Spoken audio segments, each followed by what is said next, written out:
इस inbuilt lab kit में power supply, rheostat, switch internally connected हैं।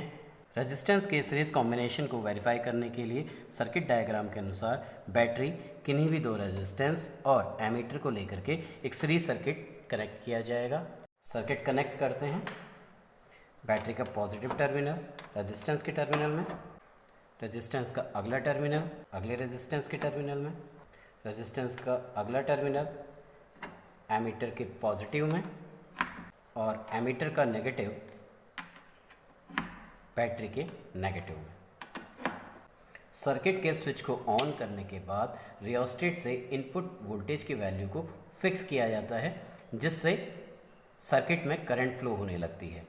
रेजिस्टेंस R1 और रेजिस्टेंस R2 सीरीज कॉम्बिनेशन में जुड़े हैं, इसलिए R1 के थ्रू फ्लो होने वाली करंट, R2 के थ्रू फ्लो होने वाली करंट और R1 और R2 के सीरीज कॉम्बिनेशन के थ्रू फ्लो होने वाली करंट का मान समान होगा। इस मान को अपनी टेबल पर राइट डाउन कर लेते हैं।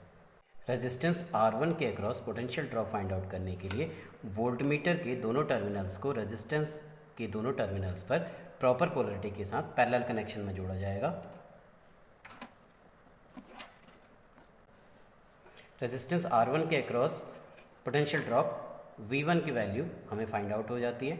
इसी तरह से R2 के across potential drop find out करने के लिए वोल्टमीटर के इन दोनों टर्मिनल्स को रेजिस्टेंस के दोनों टर्मिनल्स के अक्रॉस जोड़ा जाएगा।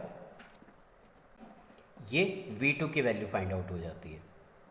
रेजिस्टेंस R1 और R2 के सीरीज कॉम्बिनेशन का जो रिजल्टेंट रेजिस्टेंस होगा उसके across potential drop find out करने के लिए वोल्टमीटर के दोनों टर्मिनल्स को कॉम्बिनेशन ऑफ रेजिस्टेंस के टर्मिनल्स के अक्रॉस, एक रेजिस्टेंस ये है और एक रेजिस्टेंस ये है, इसका एक टर्मिनल ये है और दूसरा टर्मिनल ये है। जब हम कॉम्बिनेशन ऑफ रेजिस्टेंस के across potential drop find out करते हैं तो उसकी वैल्यू V हमें वोल्टमीटर के द्वारा प्राप्त हो जाती है। इन सभी मानों को हम अपने टेबल पर नोट कर लेते हैं और वोल्टेज और करंट के रेशियो से R1, वोल्टेज और करंट के रेशियो से R2 तथा कंबाइंड वोल्टेज और कंबाइंड करंट के रेशियो से R की वैल्यू फाइंड आउट करके फॉर्मूले को वेरीफाई करते हैं।